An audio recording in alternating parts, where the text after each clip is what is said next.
There are no such things as limits in God's vocabulary. Limit is a human word. Britnie and I are going to be talking about that and what limits we have placed on ourselves intentionally in episode 3, season 3 of Rogue to Woke.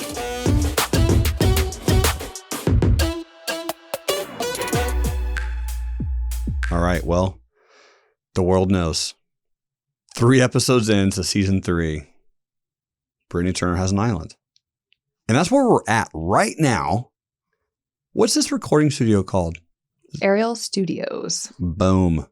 There's going to be a lot of amazing creations in here. That's a working title. That's fair. Unless we come up with something better. That's totally fair. So how does one of our listeners, how do they buy their island, Britnie? Oh, man. I'm still writing down ideas for new names. Love it. That's fine. That's what you do to me. That's it. Oh, how do you buy your island? What does that mean? That means exactly. What is a vision in your heart that God put in there that may or may not make sense to other people, but it's a huge thing. It's probably a vehicle. I had somebody interviewing me the other day and they were like trying to make this whole story of my life was like building up to the island. And I was like, no. And they're like, what are you talking about? This is an amazing blah, blah, and owning an island. And I said, the island is a tiny piece of the journey of my life. And it's not my identity.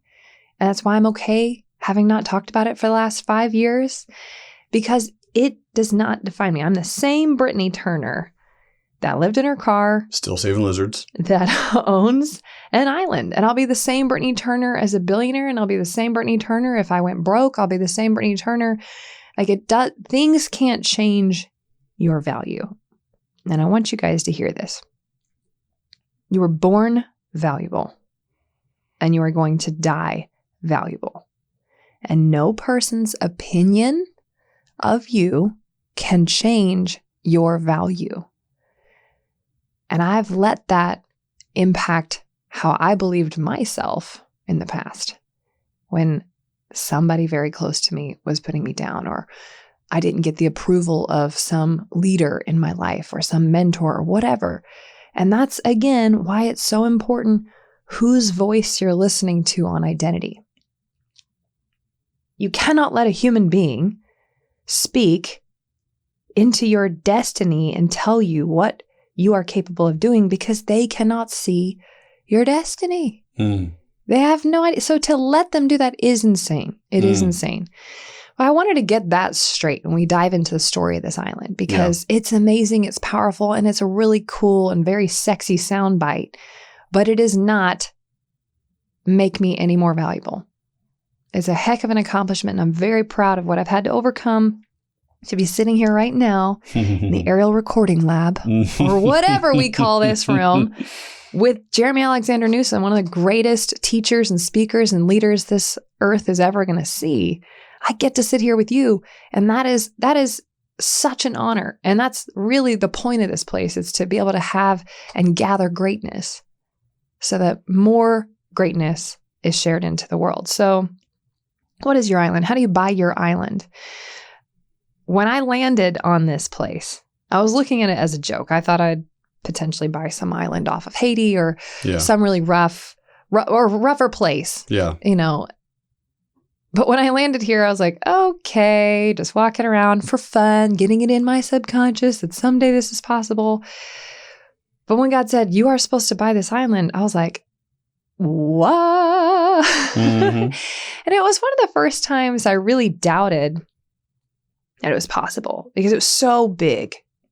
Islands are not a cheap game. And if you're in real estate, most of your cash is deployed in projects. So it's not like I had to spare tens of millions of dollars just laying around, just chilling, ready to buy something and rehab it and turn it into, you know, an active site for this stuff. I didn't, you know, it's Purpose Luxury Resort. It's a huge big deal. And so when I'm walking on it, first of all, oh, wow, never said this out loud.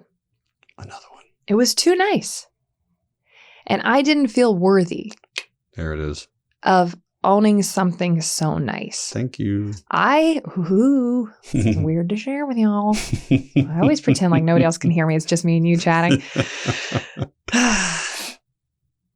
My journey has been extremely hard. Extremely hard. And a lot of people would never have been able to go through it.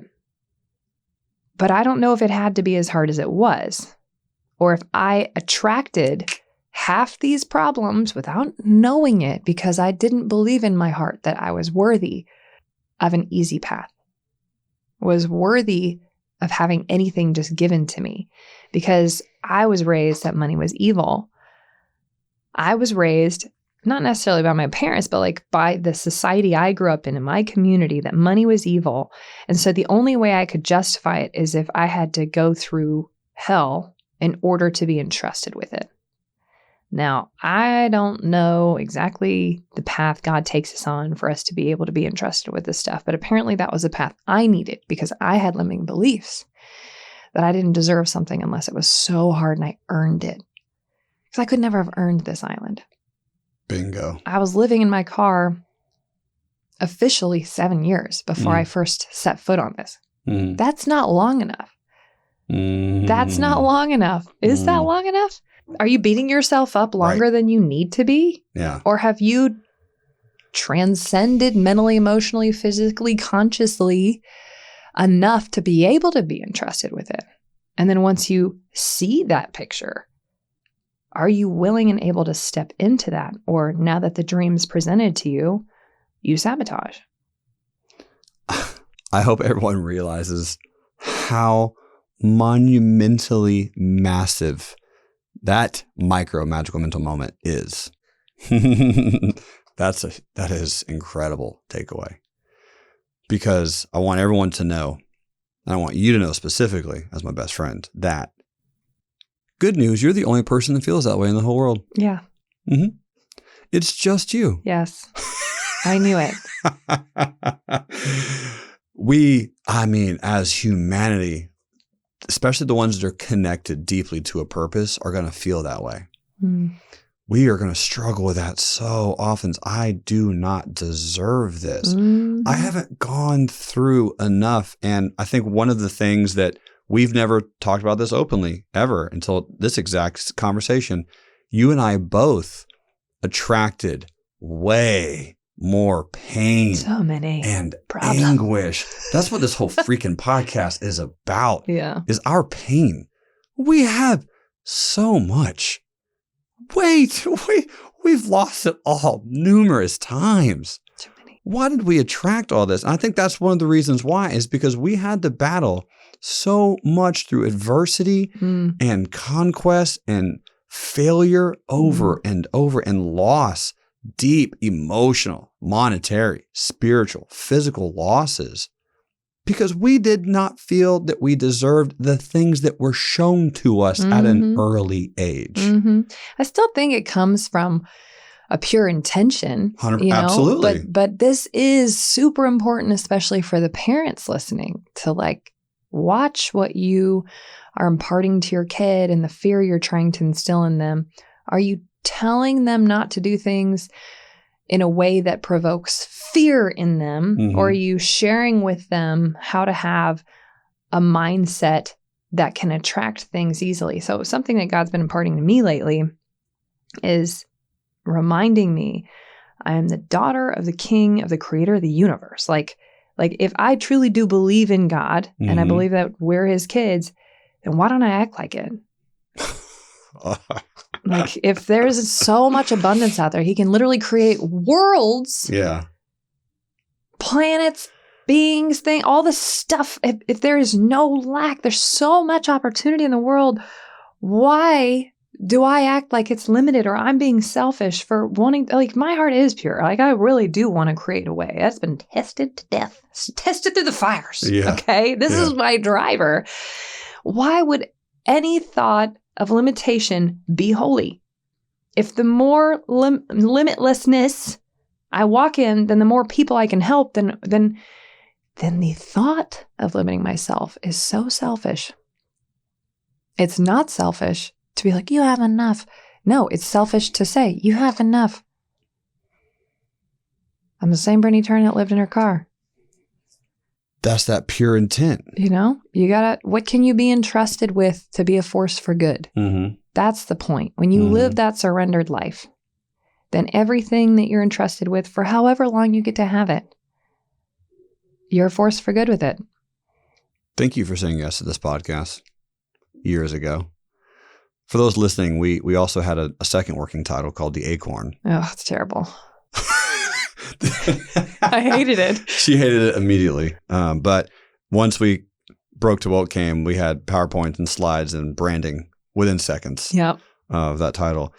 The reason I thanked you for this, why would any thoughts of limits be holy?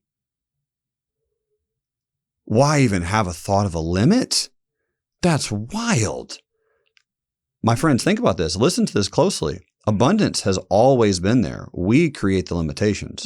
Those limitations were given to us through our words, through the beliefs, through the filters that we receive, generally through media, oftentimes, because we are told what to believe. We are given visions through other people's beliefs and perceptions. That's why it's called television, right? Television. Those visions that we have are given to us by other people.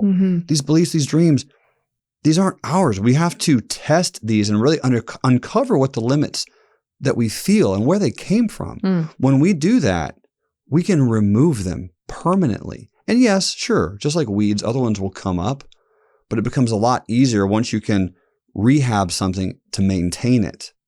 And that rehab, that process, I think, is an amazing way for individuals to uncover how they can buy their island. Figure out what it is. Figure out what limits you're placing on yourself. Because, my friends, if it's monetary, that's the number one limit most people place on themselves. I feel like, in my perception of the world, is people go, oh, I can't afford this. I don't have enough money for this, so why even try? That's the easiest one to overcome. Yeah. I think inherently humans are good, and I think inherently humans want to do good. And so the limits that are placed in our hearts young are warnings. You don't want to be greedy. You don't want to be this. You don't want that to la la la la la. Like money is the root of all evil. All these things, if you really break it down, it is always going to be a matter of the heart. If your heart is centered on a give system, then when you throw money at it, again, which money is a magnifying glass of the heart, then you can do more good. If you throw money at a greed system, what's your internal operating system? And you can only be on a give system if you truly believe in your heart that you are enough. And that's why we talked about, like, you are enough. And from that space, you don't have to do or own or blah, blah, blah, anything. And you are enough. Therefore, you can do everything. And from that true, deep understanding of being enough, then no one can take anything away from you. Therefore, in the root of your life, you can give. And if you don't know you're enough, then you'll always feel like you have to take because there's not enough, and I have to get this in order to be. And so when that operating system is set straight, that is when you can be entrusted with absolutely anything. And I say entrusted with. And that's why we go back to God won't give you something you can't handle, good or bad. If your system is set right, you can be entrusted with so much on behalf of. And that's why it's holy to be accumulating all this stuff, is because you can be God's hands and feet when people need it most. You can be that answered prayer. He always uses a vessel. We've talked about that. Yep. But I think when I was growing up, I was always, everybody's like, who are you? What's your identity? Like, know who you are. I'm like, what the frick does that mean? Like, know who you are. But I think we just talked about it. Like, inside, are you enough? And that feeling of being enough. I mean, I think Tony Robbins, one of our mentors and people that we looked up to and learned so much from, the two biggest fears that humans have, I'm not enough and I'm not loved. Mm-hmm. When you realize that those fears are the real anchor of most of these dreams, because you mentioned, oh, this island is too nice. That feeling because you weren't enough, right? You did not deserve nice things because you haven't been tested by fire yet. I could have an island as long as it's like a terrible area. Correct. That's what I thought. Yeah. Yep. Yeah. My friends, use that. I think that the really interesting aspect of what you mentioned earlier, money is a magnifying glass of the heart. That's a new one for me. Use money if you want to find out what is in your heart. Use that magnifying glass to find out, right? Figure out ways to give that are scary to you. I've an example, tipping 100% at every single restaurant you go to for a week or for a month. Maybe it won't be fearful for most people, but some people out there listening will go, oh, I can't do that. That'd be terrifying. I live in Miami. That'd cost a lot of money, whatever. Yeah. Or buy some really, really nice clothing for yourself. Right? Really just put yourself in a different environment with clothing. Could be one that most people would shock you. Because what's going to happen is that magnifying glass, when you start using money to see what's there, you'll start feeling, and those feelings will come up of, I'm not worthy, I'm not enough, I'm not good enough. If you can really, truly analyze them, research them, study them, figure out why, Mm-hmm. Why are they there? What are they stemming from? Who told you that? You can remove them. They're gone forever. Amplification is your next step. I don't think we're telling you to go into debt. That's not the point, or to like blow money on something that doesn't make sense. The point is, everybody says money changes you. Bullcrap. Money reveals you when you stop having to kiss somebody else's butt in order to get through life. Like when you don't have to kiss any butts, who are you? Because that's when you get to be the realest version of yourself. And so it's revealing. And I like your exercise. I think it's very deep. So I want to make sure people don't miss it. It's sensing your way through testing different levels of abundance. But the entire theory of tithing is really a sign to the universe that was not your last dollars. Okay. And that you are able to make more. Therefore, you are in a space enough. You are so well off that you can give. Yep. That's what it is. That's why it works. It's not like handing money to X, Y, Z gets you more money. It's literally an energetic expression that says, this is not my last dollars. I have a feeling we're going to talk more about these energetic expressions. Would you agree? I guess so. Welcome to season 3 of Broke to Woke. We love you.